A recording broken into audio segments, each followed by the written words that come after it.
Sorry for the delay. As you can see, we are in a great stew now. We got all these decals in here, finally looking like we should. Thanks for joining us. I'm KJ Zelzinski, bringing you everything sports, everything Buffalo. I'm joined by my co-hosts, Justin Sejak, Colton Pankowitz, and returning, for their second episode, both of them and a new face. Everyone give a very warm welcome to our producer, Deshaun Francois. How you doing? Hello, everybody. Thank you for having me. All right. So thanks for being here. We are going to dive into more Buffalo Bills news today as we're recapping the preseason game versus the Indianapolis Colts and throwing out some X factors for the upcoming season. But before we begin, remember to like, follow, and subscribe at home for more content from us at Buffalo Sports Insider. You can find it on our website at buffalosportsinsider.com. So, Justin, let's kick things off. Talk about some of this AFC East news that's been happening in the past few days. Yeah, as far as the Buffalo Bills go, we do have a couple things that happened today earlier in the morning. Most notably, we have Tyler Matakevich coming off the PUP list, the physically unable to perform. He was a guy that core special teamer for a couple of years now, and we'll see some snaps potentially with the gap in the linebacker this year. But he comes off the PUP list this morning, and also notable for the Bills is offensive tackle Brandon Shell has decided to retire. Must have went through camp, must have went through the preseason, and was just whooping him. So he called it a career. He was old. He had 12 years in the league or something like that. So, but the significance behind that is that the Bills were already thin at the tackle position. So it'll be up for some other guys to come in. Maybe we make a deal for another tackle as preseason continues to go on. So that'll be important to watch. And then we have some other news that came out of the AFC East as well. You want to tell us about it, Colton? Yeah, the Jets finally did it. I mean, it was kind of felt like everyone Took forever. Edge of their seats for forever. Signed Dalvin Cook, and then Bryce Hall came off the PUP list as well. So a lot going on in the running back room. And then in New England's running back room, Ezekiel Elliott signed with the Patriots. An interesting feat there. But I want to dip back to the Jets. In my head, when I was first looking at it, I was kind of thinking, and I was like, oh, man, like, what are you going to do? Like a two-headed running back room? And then I thought about it, and there's always the statistics about running backs coming back from, torn ACLs.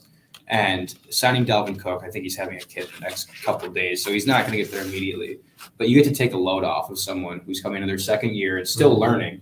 And, he only played, 7 weeks before he tore his ACL? Yeah. So you got to – break the rust off, get through that before you can hit your stride again. And I think Dalvin Cook is that perfect not crush. It's a 1-year deal, but that stepping stone for Breece Hall to even, step it up to the next level.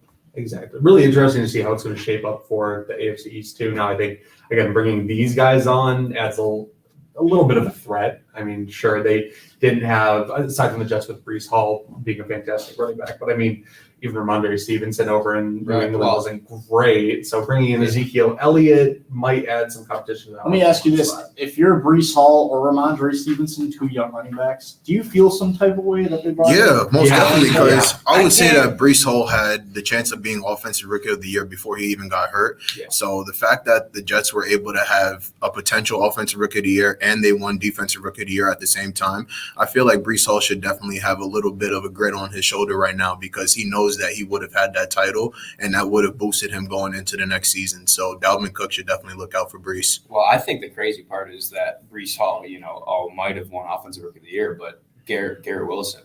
Oh, yeah, that's true. Come on now. That's a scary offense. But I think you can, if you're Robert Saleh or the front office for New York, I think you can justify it. You're coming back, you're our guy for the long term, but we want someone to step in now. We want you to come back and be 100%. I mean, he's going to work in, and he might be 100% physically, but getting back to your stride, getting Cook, who ran for almost 1,200 yards last year, which was 6th in the league, is maybe more of a threat to take reps than Zeke in New England. Yeah. I think he pass blocks really well. I think he's decent in short yardage, but obviously he's declined the last few years. So I think they're two different situations, but if anything, if I'm Stevenson, I'd feel a little bit more disrespected. Yeah. All right. Well, moving past all the AFC stuff, because, of course, Bills fans at home really want to hear a lot more about them, and especially this first preseason game against the Colts last Saturday. A lot of stuff to unpack and look at here. let's move into our winners and losers of this series. I'll start off with, I think Matt Barkley did a great job. Of course. Not just because Matt Barkley, again, he put up a 93.3% completion rate, 14 for 15, 172 yards, 2 tutties, like doing really good. But it's not just because he had that performance, but it's also because him doing his job as a quarterback takes a lot of the pressure away from these wide receivers. Like, they're able to go out and make their own plays now, and it does a lot more for the evaluation of, again, that wide receiver 3 spot that like is really taking up a lot of space for the position battles. So I think he did a great job. Yeah, absolutely precise. 14 for 15. That's unheard of. Of course, it's a really vanilla offensive defensive look here in the preseason, real early going on here. But I mean, 14 for 15 against NFL talent, that's impressive no matter who you are. Preseason or regular season, absolutely. That's a fact. Easy winner for Matt Barkley. One guy I want to talk about is a guy we mentioned last week, rookie Dorian Williams, the linebacker. We kind of mentioned that he's not going to be really in that instant week 1 starter mix just because he is raw. He's a rookie. He's got to work his way through the system. But, I mean, this guy's athleticism really popped in preseason week 1 against the Colts. One play notably that I remember is that the Colts were maybe on the 1 or 2 yard line. And he shot that A-gap and took the running back down for a tackle for loss. I mean, that was really impressive to me. I mean, it's easy to see his athleticism pop off the charts. Maybe he does get a look. We need to see how he fares in continuous weeks. And especially in a position right now that is so contested with Terrell Bernard with hamstring injury and even Tyrell Dodson not having. Let's not forget about Spector as well. Well, we could forget about Spector. No, I'm just playing. But I think, like I said, Dorian Williams in that position is now kind of looking to move up a little bit because he hasn't really been in the conversation. Another guy I want to get a quick shout out to is Ryan Van DeMark, the second-year player out of UConn. Kind of came in as an under the radar guy, not really expected to make some noise. But with this news of Brandon Shell retiring, it's significant to the tackle room now, right? Yeah. So you take a look at Van DeMark, who really fared well against who his competition was. Granted, it's second and third team defense. He stalled a lot of guys, and that's really important for a tackle position, especially for Josh Allen when the offensive line was not great last year. So God forbid Deion Dawkins goes down. Right. Tommy Doyle goes down with an injury last week as well. I mean, he practiced today, but he seems to be at a career crossroads at this point. So if Van DeMark can continue to progress, he could be a sleeper and make the roster. Exactly. Jean, what are we thinking about? What did you see from the game? From my perspective, what I saw from the game, my clear winner was definitely Dane Jackson. Because when it comes to that secondary cornerback spot on the team right now, we know that Trey White has that one spot locked up. But between Christian Benford and we have Kyer Elam, I would say that Dane Jackson was definitely the winner out of the game, picking up the only interception as well, 1 assisted tackle. So definitely something that I'm hyped about, seeing him going onto the field. Yeah, I mean, I don't know if you want to get into it, right? But speaking of Jackson moving up, cornerback 2, also a position that we're thinking about, and we're getting into Elam and Benford. What do you think about how they go? So I'll get into my losers first because I really want to talk about. It's so easy to break that CB, the cornerback 2 position, and Jackson, Elam, and Benford, but it was almost it felt like Jackson and then a large drop off and Benford and Elam almost paired together. So I don't want to separate those two because they both played into the third quarter, I think. And I don't know if they know how to separate those two, but Dane Jackson comes out early. That's a good sign usually in the preseason. So I'm intrigued to watch that. And if those two separate each other or maybe enter that conversation a little bit tighter into that quarterback 2 position. But my winners, I have 2. Latavius Murray. Yes. Damian Harris goes down. I think it was a groin injury, and comes in. And I mean, he didn't come off the charts with any crazy stats. He had, I think, 8 touches for almost 40 yards. But I don't think I expected when they signed him this offseason to really play a big role in the offense. But I think he's the oldest or one of the oldest backs. Yeah, he doesn't look like it. I mean, he had a big year last year for Denver. The same thing. They brought him in. They had Javonte and Melvin Gordon, and he was the one that shined the most at 32. So I loved what I saw out of Latavius Murray. That's like a reliable back, someone that you need, especially with a younger room. And then Osiris Torrance. I didn't hear his name a lot, and that's a great thing from an interior lineman. But he was out there with the first team, which is intriguing over, Ryan Bates. So I mean, like is that who they're penciling in week 1? I don't know. There's a lot of 2 more weeks, but that's a really good look for a second round pick that, with a franchise that doesn't usually roll with their rookies that early. Sure. I think it's fair to say that Torrance may push Bates for that guard 1 position. He looked great, the offensive line. Right. That's what I wanted to shout out as well, as they looked great in pass pro and run pro. I mean, the ball was ran efficiently even when James Cook came in. We had 4 rushes, but had 20 yards and a touchdown. I mean, they moved the ball efficiently, running the ball. I'd say when you get into that second, third unit on the offensive line, that's where they began to struggle in pass pro. You saw Matt Barkley and Kyle Allen go under duress. But as far as that first team, they stood out well to me. Now, as far as my loser, the guy I wanted to talk about is a guy a lot of Bills fans had their eyes on coming into this year, Khalil Shakir. Second year out of Boise State. A lot of excitement behind Shakir's name. I love that guy. And it's not necessarily that he had a terrible game, because he didn't. Yeah. But the way that the rest of the receiver room played, Keyshawn Johnson, Marcel Bateman, Tyrell Shavers, Andy Isabella, they all made splash plays. They all had significant plays. And while Shakir did have a play on third down, a ball from Kyle Allen, the drop, and that's what we've heard throughout camp the whole summer. Is the inconsistency problems. They did show up with Shakir. And it makes you think, in a crowded receiver room, I wouldn't say there's danger, but he had a chance to really enter the conversation for wide receiver 3, and I think he dropped. Yeah. I think he dropped. I think, if anything, Andy Isabella outperformed him. Oh, I 100% agree as well. Yeah, how much do you put into perspective where they were taken? Like, obviously Isabella, we didn't waste a draft pick on, or as in Shakir and even Shorter. Yeah. Like, how much do you value that? Do you think, how much less likely do you think the Bills are willing to part ways? Me personally, I obviously do put some value into them, because you don't want to miss on a guy. Right. But we've seen from the past 8 years that McDermott and Bean have been here, they remain pretty objective with their moves. A lot of times we do see a patented Bean trade right before the season starts. Yeah.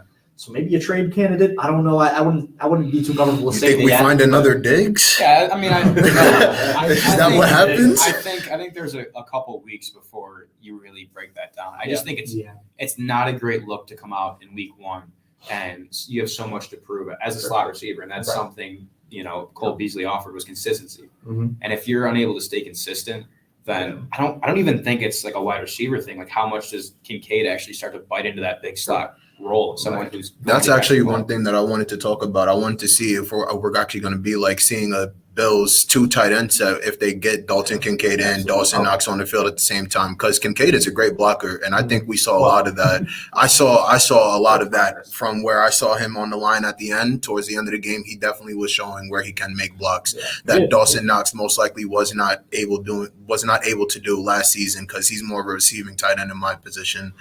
Yeah, it's see, that conversation's interesting too, because I heard at training camp that he was struggling with that a little bit. But the 12 personnel they did bring out from this very start of the game. So Ken Dorsey showing his hand a little bit and kind of seeing what we're working into. Now, I really like the conversation about. I think you mentioned a crowded locker room, right? This 53-man roster that we're trying to go into by the end of the season. Who do we think is like right on the edge and is going to be cut? Because I know we're talking Shakir is right there. Sure. Right? Is he going to stay? I mean, and other players as well. He's fighting. He's fighting for I think it's so tough, because it's only the first week of preseason. Exactly. So I think in a couple weeks that'll be like a really good conversation to have with the first and second thoughts. Yeah. I don't know.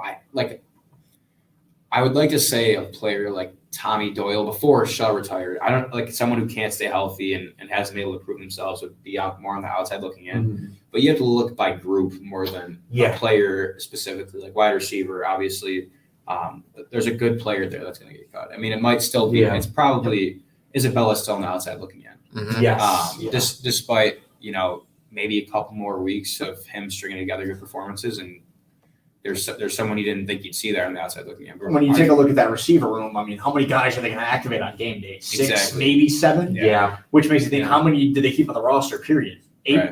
And I think someone with Hardy is safe just because of their special teams ability, which Isabella offers as well. So Shorter, it shorter depends. safe because he's Exactly. a gunner. Now Exactly. maybe I'm being ignorant because I don't. Is Hardy doing both kick return and punt return? Can they keep Isabella to split that? Or I would do you like think it's to split only that gonna fall up. on Hardy.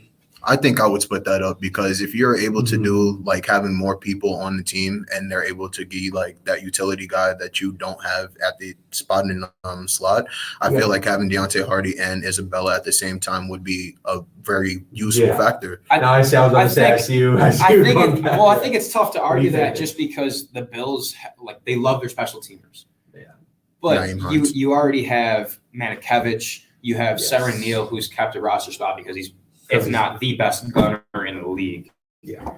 But you can't. I don't know that you could reserve another 2 positions for punt return or kick return. I think they're gonna have one guy that they're comfortable with. Yeah. I think that will be Hardy just based off his potential just in the return game. I mean, even Right. if you take the wide receiver portion out of it. Yeah. That's why I still have Hardy and Shorter above a guy like Isabella. I Okay. think they're explosive, but I think that's replaceable. Whereas the Bills really do value special teams. Yeah, no, I agree with you. I also wanted to bring up Puna Ford because I yeah. think Puna Ford a lot of eyebrows raised when we saw him on the depth chart and him being a little bit lower Yeah, than we 4th, expected. 5th spot on the depth Yeah. chart. That's definitely not somewhere that we want to see Puna Ford. But it's There, like is he there, though? Is he like- I think that Puna Ford should be somewhere in the second, third option on the D line. Ed Oliver, obviously, that's going to be. It really has to set his standards against Ed Oliver to see if he really wants to make his mark for being on the team. Sure. Because if he can be like, okay, we need another person that's going to make this stop right now. It's not going to be Ed Oliver. I want that guy to be Puna Ford. That's who I want to see make the team and go ahead and just stride that defense to the promised land that they haven't been able to make it to, basically. I think it's interesting because you're talking about Puna Ford knocking on the doorstep of Ed Oliver and being there, but I thought last week the person I saw that out of was Tim Settle.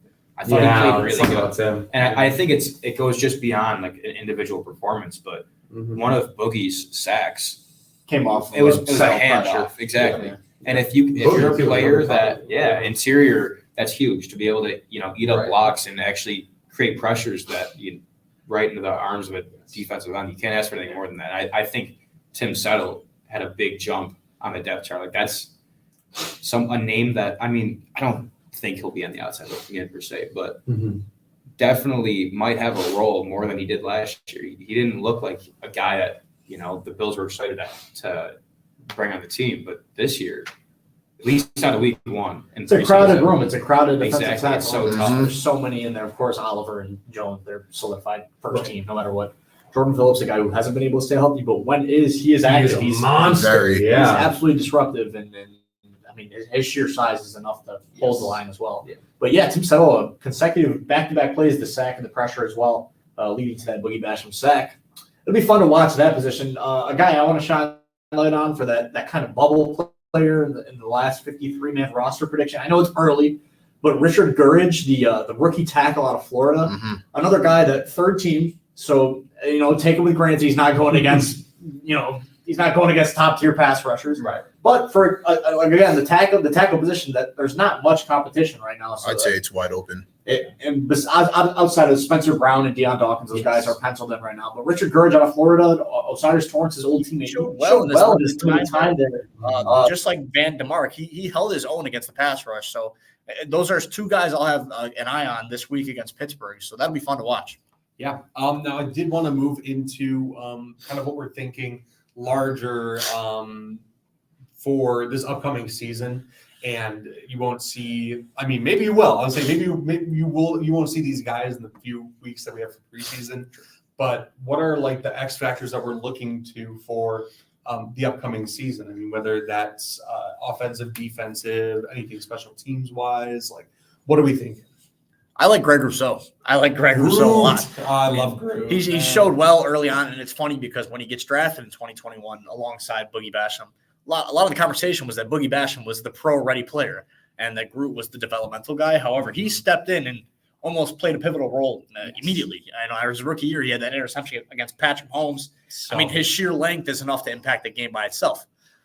He takes a step last year. I mean, if he takes another step this year, Mhm. that's where it could get pivotal for the Bills defense. So we know Von Miller likely not going to be back week 1. It's a stretch. He keeps kind of building it up. I don't see it happening. I don't see him coming off week 1. Exactly. You got Leonard Floyd there as a placeholder, and he'll be fun to watch rush.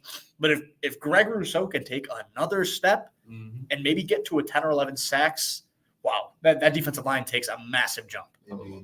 Well, I'd like to see Rousseau go from someone that gets in the backfield, gets pressures, to actually, putting a sack on the score sheet. That's something that I think last year, I think he had a bigger presence than you'd see on a stat line. But I think it's big this year to actually Finish the come plays. away with one. Okay. And against a team like Kansas City or Cincinnati, those are huge. You're going to be in a dogfight for all 4 quarters. Sure. And that's where, a player like Mahomes or Burrow can change the game. Absolutely. You're right. Anything else we're thinking about? Because I was personally, right, I'm excited to see Micah Hyde back. Sure.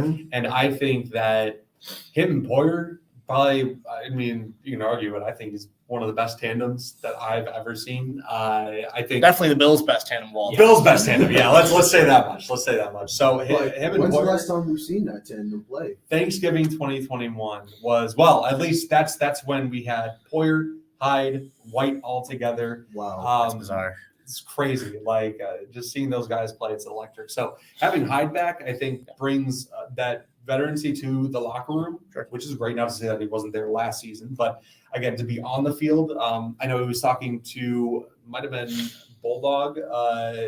He was just saying that he was so excited to be back, and it's football season. It's about damn time, Absolutely. So really cool to see him back, and I think he's going to be so influential, not just on the field, but just for the whole team. Sure.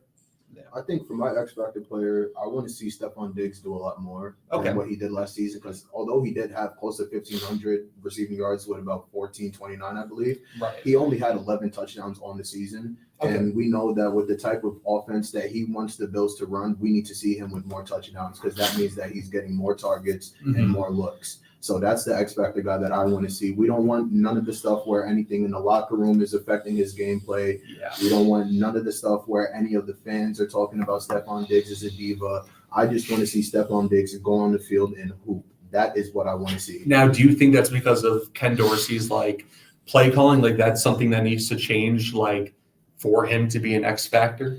I think it's more of him and Josh have to have a conversation rather than Ken Dorsey being the factor that makes them get him the ball more, because it has to be like a Patrick Mahomes, Travis Kelce kind of thing, where Travis is literally telling him, I see this on the field. I want you to watch this. If you see me make one cut, I want you to give me the ball. That's the kind of relationship I want Allen and Diggs to have, where Diggs is able to just say, all right, I see this is food in front of me. I'm about to cook up right now. That's exactly what I want.